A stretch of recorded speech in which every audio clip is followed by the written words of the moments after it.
If you listen to the scuttle and believe what you read on Reddit, then you might be forgiven for thinking there's exactly one archetype in The Hobbit, and it's black-red, Rakdos.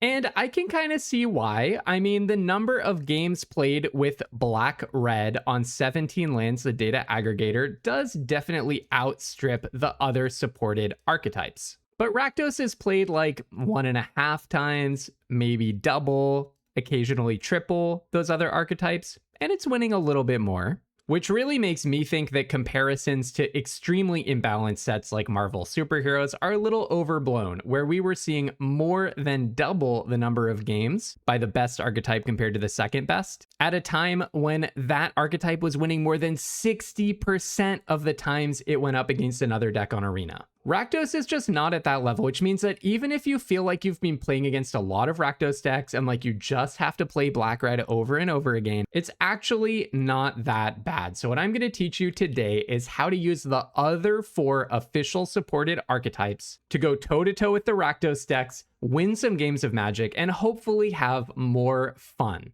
So first up, I want to talk about blue-white Azorius. And by the way, you can listen to this audio only. I'm going to say everything that you need to know. So the first question is, how and why do you even get into Azorius? And the main answer is you find a bomb, usually. So there's one very, very, very strong bomb in blue and white, which is Bard's Company. That's the 2/3 for 2, a white and a blue. You can cast it for with flash if you have a human. It gives all your other creatures +1/+1, and when it enters or attacks, you get to recruit. So if you open one of those, pack 1, pick 1, I think you should probably speculate on it. I did that yesterday and ended up trophying. You might also open a great blue bomb, like Great Gilded Boat, the 4/4 vehicle that whenever you attack lets you recruit, or Unexpected Party, the card that makes all these dwarves show up at your house for some reason. Okay, then what you should do. What should you do? I have my bombs. What's next? Something I find really, really helpful is to look at what the best commons are in the format or in the archetype, because they usually give you a great sense for what the deck is trying to do. The number 1 best performing common in Azorius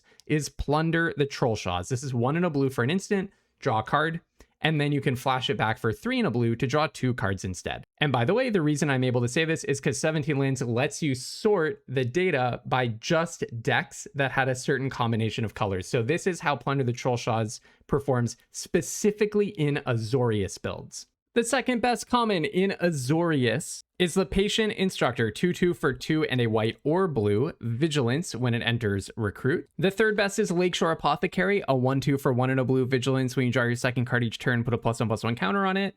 Fourth best, Long Lake Nuisance. This is the 3/1 flyer for 4 when it enters recruit. And then finally, fifth best common in Azorius, Bilbo Baggins Burglar, the 2/1 for 3 when it enters draw card, and it can go on an adventure to scry 2. So what do you notice among these 5 cards? 4 of these 5 commons draw you a card immediately on entry, or Plunder the Trollshaws, it's just a spell that draws a card. And then the 5th common is a card that rewards you for drawing your second card in a turn. Every single one of these in 17 lands has a very good solid grade for a common. So I think this makes a very clear point about the plan that Azorius is trying to achieve. Drawing cards is good. It has really good pieces for card advantage. A lot of these pieces affect the board by putting a card down. Plunder the Trollshaws is the only exception. And interestingly, they're kind of doing the thing that Wizards designed the archetype to do. Recruit seems to be just kind of the best thing that blue-white has access to. The reason I point this out, it sounds kind of obvious, but I hear a lot of people saying things like, oh, I need my deck to have a lot of 2-drops because the best deck in the format is Rakdos aggro.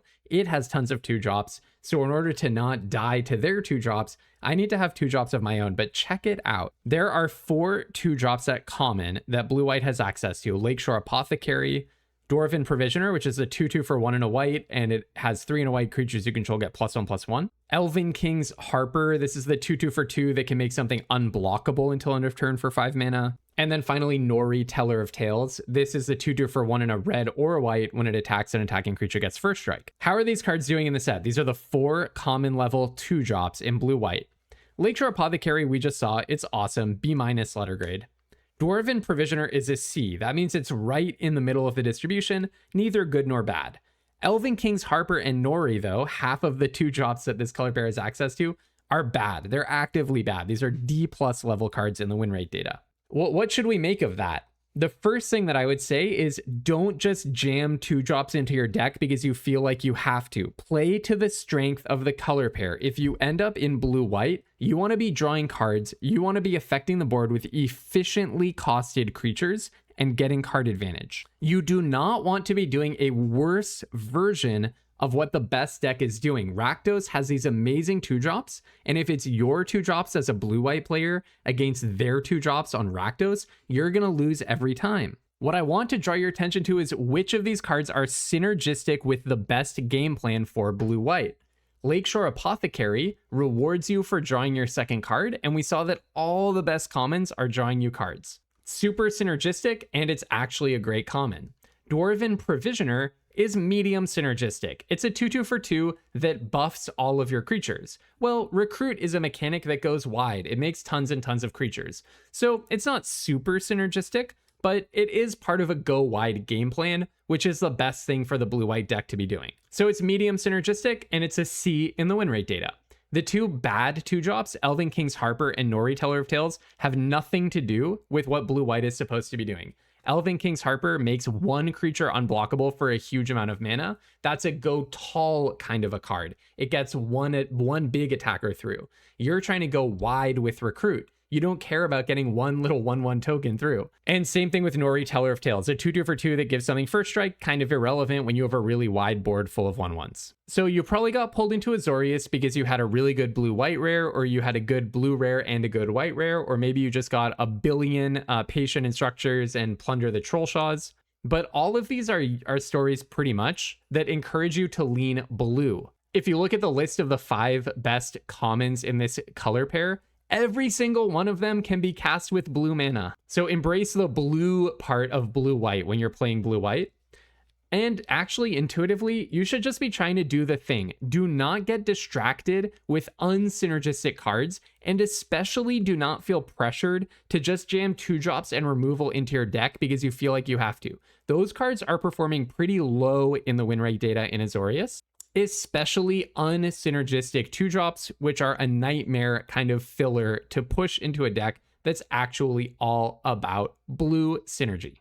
Okay, next up, what is going on with Boros? I think this one has an even more interesting and extreme situation going on than Azorius. And by the way, if you like this kind of data deep dive content, make sure that you're subscribed to the channel on YouTube, especially if you want preparation for the Arena Direct that is going to be launching this upcoming weekend. That's right, there's another Arena Direct at the end of the week. I'm going to post a data deep dive video on everything I learned from my 2 in a row 7-0 trophy runs in the last Arena Direct of The Hobbit. The best way to make sure that you will catch that video is to subscribe. If you're already subscribed, consider joining as a channel member. What that will immediately unlock for you is the next video in this series, where I talk about not just how to draft the 4 supported archetypes other than Rakdos, but the 5 unsupported archetypes, which, believe it or not, you actually can win with. So if you join as a channel member, you can see it now. Otherwise, it'll launch on Monday. All right, let's talk Boros. So why do you get into Boros? It does have a fantastic multicolor rare as well in Dane's Company, which is a 2/2 for a red and a white, and it's a dwarf or equipment build around. If I find this pack 1, pick 1, or maybe I'm a little bit in red or a little bit in white, and then I get it pack 2, pick 1, that's definitely a pull into red-white specifically. Could also be that you just open a red bomb like Smaug the Magnificent, the huge mythic flying haste dragon in red, or Unexpected Party, the one where a bunch of dwarves randomly show up at your house. If I get both of those bombs, yeah, they require a big commitment to red and white, so that's another good reason that you might end up in red-white. I don't think that you should end up in red-white for anything at the common level. You shouldn't set out trying to build it because you happen to have a lot of red and white commons. You'll probably most of the time have a better option. The best common in Boros specifically is Pinecone Strike. This is the 1 and a red instant where you can choose 1 or both, 3 damage to a creature, and destroy target artifact token. So just a super efficient red removal spell. Second best common in Boros is Dory, Bearer of Friends. This is the 3/2 trample for 3 on entry, make a treasure. Third best is Goblin Plate Mail. This is the equipment for 2 mana. When it enters, you get to amass Goblins 1, and then the equipped creature gets +1/+0 in menace. Just a really efficient 2-drop, essentially. And fourth best common is kind of a surprise. Patient Instructor is back again. So even in Boros specifically, the Patient Instructor is the 4th best common. That's the 2/2 for 3 that when it enters, recruit. And then the fifth best common is Ori, Keeper of Songs, and there's a bit of a drop off. So Ori, Keeper of Songs is a 3/3 for 3 storied, and if you have story, it gets +1/+0 and has vigilance. These cards are a little bit lower in the win rates than the cards that we saw in Dimir, the best commons in Dimir. Red White is maybe just a, I'm sorry, I said Dimir, I meant Azorius. Red White is just like a little bit lower down on where you want to be. As with Azorius, where you might think, oh, I should just jam all the 2-drops I can get to keep up with Rakdos. In Boros, you might think I should play all of the equipments because that's the thing I'm supposed to do. If Wizards of the Coast had a good idea for an archetype in Azorius, executed it well, and it ended up working, Recruit, which I think is basically the story, didn't work quite as well as Amass did in Rakdos, but it's still like perfectly functional and it's the thing you should be doing in Azorius. Is the designed archetype equipments in Boros actually working? So let's take a look at the common level equipments. Goblin Plate Mail we just saw is excellent. Ragged Short Spear is another equipment at common. That's 1 in a red for an equipment. When it enters, you may discard a card. If you do, draw 2. And then it gives something +2/+0 on equip for 3. Well-worn Spatula, that's equip creature gets +1/+1, equip 1, cost of 1, and when it enters, you gain 2. And then Dwarven Short Sword, that's the 4-mana equipment that makes effectively a 3/4, but then you can re-equip it for 2. So how are these doing in Boros, in the archetype that they were intended to be played in? They're all varying shades of C. Goblin Plate Mail is solid, it's a C+. Ragged Short Spear is neither good nor bad, it's a C. Well-worn Spatula and Dwarven Short Sword are both actively a little bit bad. So what have we learned? First of all, lean strongly red. If you look at the best commons, 3 of them are red commons, 2 of them are white, but I will say it's actually a little bit more imbalanced than this picture gives it. I think you should think of Boros as ideally close to Rakdos without the black, and then with some of the best white cards. So you're probably trying to be playing more red than white in Boros. You're just looking for efficient creatures. Of those 5 best commons, 4 of them are pretty efficient creatures. I mean, Ori, Keeper of Songs, not as much, but that one is also notably worse than the others. Dory, Goblin Plate Mail, and Patient Instructor are all efficient creatures. And then the best common in the archetype Pinecone Strike is just extremely good removal. So I would say either efficient creatures or removal, that's really what you want. A kind of a normal Boros aggro game plan. I would say forget about the whole equipment thing. Don't do it. It usually doesn't work in limited. It didn't work this time. Just try to play a normal Boros aggro game plan. All right, we're halfway through. What should we say about Golgari, black, green? The reason to be Golgari is actually one of 2 multicolor bombs. There might be other reasons, but these are the really big reasons that you would end up Golgari. Number 1 is Chief Warg's Company. This is the 5/3 for 1, a black and a green, that every single upkeep, it makes another 2/2 wolf, and then it starts being able to attack when you have a lot of wolves, and it also has trample. A total bomb. I want a box with this card. And then, oh yeah, I want another box with this card. So I love the Chief Warg's Company. A more confusing but also very powerful one is Tom, Bert, and William. The Trolls is a 5/5 for 3, a black and a green. You can pay 1 to sack another creature and draw cards equal to that creature's power, then discard a card. And when they die, you can actually bring them back as an artifact. Because Sunlight turns Trolls into artifacts, if you didn't know. What are the best commons in Golgari, and what can that tell us about what a Golgari deck is trying to do? Best common in the archetype, Crude Bent Blade, the 3-mana equipment. When it enters, target opponent sacks a creature of their choice. And just an efficient equipment after that. This is like the mythic common of the format. No surprise that it's really good here. Another very, very strong common, Gollum Silent Slinker for 3 mana for 4. And then it has that adventure, put a +1 counter on a creature and you gain 2. Third best common in Golgari specifically, Quarrel. 1 and a green for an instant. Target creature you control deals damage equal to its power to target creature an opponent controls. Fourth best is Ravening Warg. A 2/2 for 2 death touch. When it attacks you control a creature with power 4 or greater, you gain 2. And then number 5, a bit of a surprise, Hobbit Hole. This is essentially Terramorphic Expanse. Tap, sack, search for basic, put it in tap, then shuffle. So a few of these are pretty self-explanatory. I mean, the classic thing for, Golgari, for, pairing green with black is to say, I get the black removal, Crude Bent Blade, Ravening Warg, and I get creatures with stats. Usually those would come from green. In this case, it's Gollum, a black creature that's providing the stats. Oh yeah, and of course, Quarrel. Quarrel is a removal spell. Ravening Warg is not technically a removal spell, but a 2-drop Death Toucher often functions like a removal spell. So it's basically removal plus stats, a classic combination for black and green. The only thing is maybe green is contributing a little bit less than it usually would because black is the strongest color in the format and it has removal and it has stats all combined inside of it. And these cards are, by and large, pretty good. Crude Bent Blade and Golem stand out as the best two commons in the archetype. Quarrel's a little bit worse, and then Ravening Warg and Hobbit Hole are another step below that. So then the question is, what do we make of Hobbit Hole? Is it that this archetype really wants to be splashing? I'm going to get to this later, but the answer is no.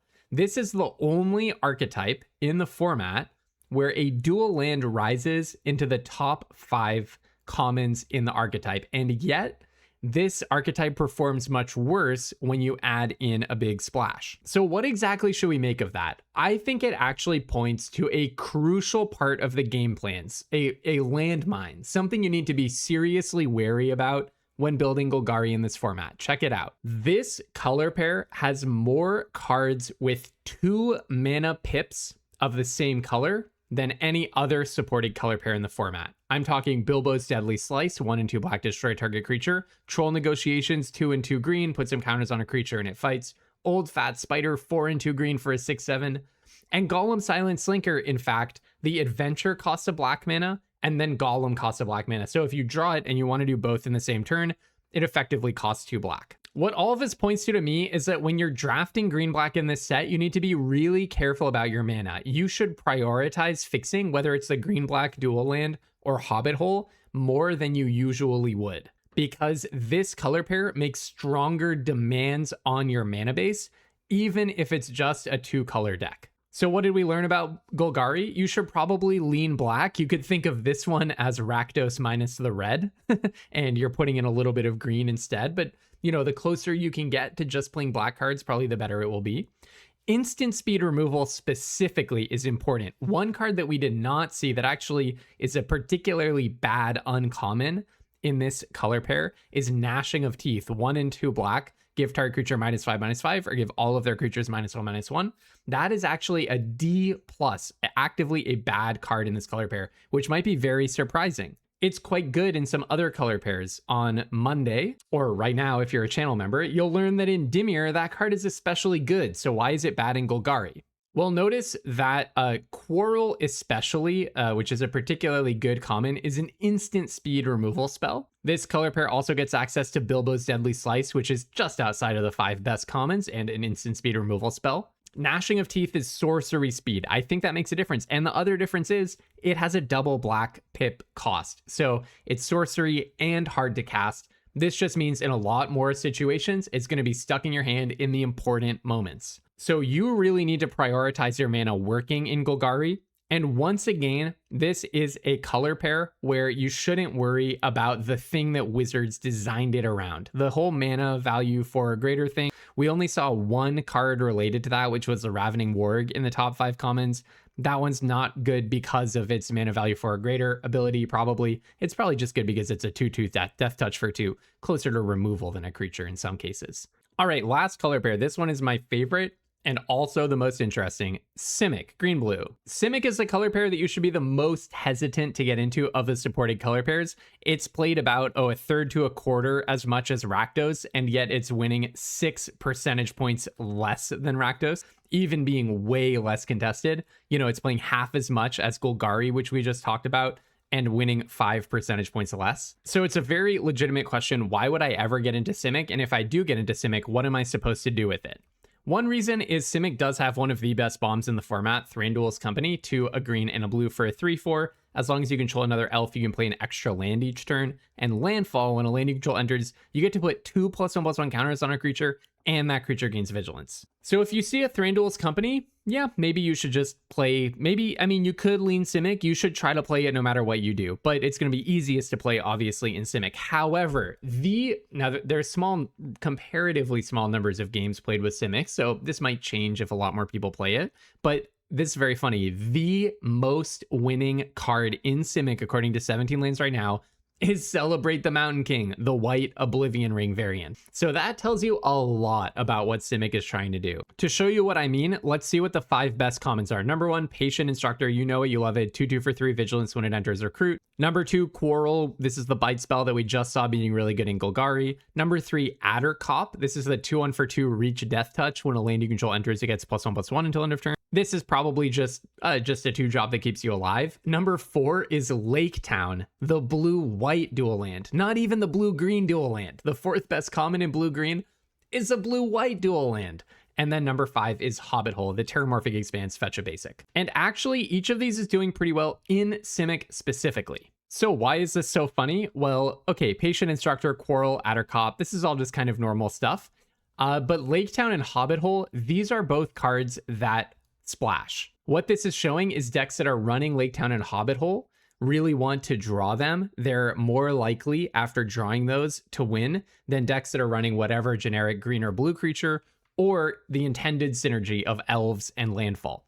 I will also note in a splashing game plan, cards like Adder Cop, a 2-drop with Death Touch, and Patient Instructor, a white weenie that makes another white weenie on entry. These are good ways to survive when you're getting beat down. So this is all consistent with a kind of splashier game plan that requires some setup where you need to be protected in order for it to work. Here are some of the splashing effects that Green Blue has access to. Down in the Valley, which is a saga that on entry you find a land, and then your land drops to make extra elves. Elven Passage, which is a fetch land, tap, pay 1 life, sack it, you can find a basic. Old Thrush, which is the 1/2 flyer for 2. When it enters, you gain 2, you find a basic, and you can put it on top of your library. And then finally, Troop of Ponies, a card that I thought was terrible when it was spoiled, and that is quite bad in average decks overall. The Ponies, a 2/1 for 2 at 2 tap sack. You can find 2 basics, put 1 in tapped and 1 into your hand. Down in the Valley and Elven Passage are tied for the 5th best rare in Simic. These are actively quite good cards. The Fetch Land is tied for the 5th most winning rare in Simic. Old Thrush is a C-, which for that card is kind of pretty good. And Troop of Ponies is a C, which for that card is amazing. It's usually like a D+, but in Simic it's a C. Let me show you how the win rate of each color pair compares to the win rate of that color pair plus a splash. For Rakdos, if you just take the win rate of Rakdos decks overall among all 17 lanes users, and you compare it to the win rate of Rakdos plus a splash among 17 lanes users, Rakdos plus a splash is winning 3 percentage points less than just pure Rakdos. Azorius with a splash is winning 2.7 percentage points less than just Azorius. Golgari with a splash is winning 4.4 percentage points less than just Azorius. And Boros, when you add a splash, takes a hit of 3.5 percentage points. How about Simic? It is only winning 0.2 percentage points less of the time with a splash than just pure Simic. And, you know, you always go down in the aggregate data when you have a splash, because sometimes these are deliberate splashes where someone really planned it out and had a good reason. Other times it's someone who pivoted late in the draft, kind of screwed up, and didn't end up with a functional deck and had to add in another color to win some games. So you always take some hit from a splash. So really, I would read Simic wants to be splashing, and within that drop of a fraction of a percentage point when you add in a splash are a bunch of decks that actually got a lot better when the splash was added in. So what do we want to do with Simic? I think we should approach this trying to set up and facilitate good splashes. You should treat Simic as an exercise in setting up good lands pack 1 and good fixing pack 1 so that you can play a variety of strong cards and bombs that you see pack 2 and 3. In particular, remember, Celebrate the Mountain King is the most winning card in Simic Online. Not the most winning uncommon, the most winning card in Simic, period, so far. Alongside that powerful splash, you're going to want ways to stay alive. A 2-power Death Touch for 2, a recruit creature that makes you an extra blocker, things that gain you incidental little bits of life like the Thrush. You just want things that help you not die while you're setting up your splash. You should not be trying to do landfall. You should mostly be ignoring elf synergies. The top bomb that we talked about, the green blue elf, yes, it's an elf. Yes, it makes elves. However, or it doesn't make elves, it is an elf. It gets more powerful if you have another elf. But nevertheless, it's mostly just powerful because it's an extremely strong card in a vacuum, just a powerful piece of cardboard. Simic, forget the landfall synergies, forget the elf synergies, just play powerful pieces of cardboard. And to that end, find some bombs to put in your Simic deck. You don't want to just be green-blue doing landfall stuff. You want to be green-blue with a little bit of white, with a little bit of red, and a good reason to be adding in those colors. All right, once again, if you enjoyed this, make sure that you're subscribed. On Monday, I will be back with a video on how to draft the 5 unsupported archetypes. And if you want to see that right now, you can join as a channel member and unlock that video. Until then, have tons of fun playing Magic, and especially if you're drafting Simic, don't be afraid to splash.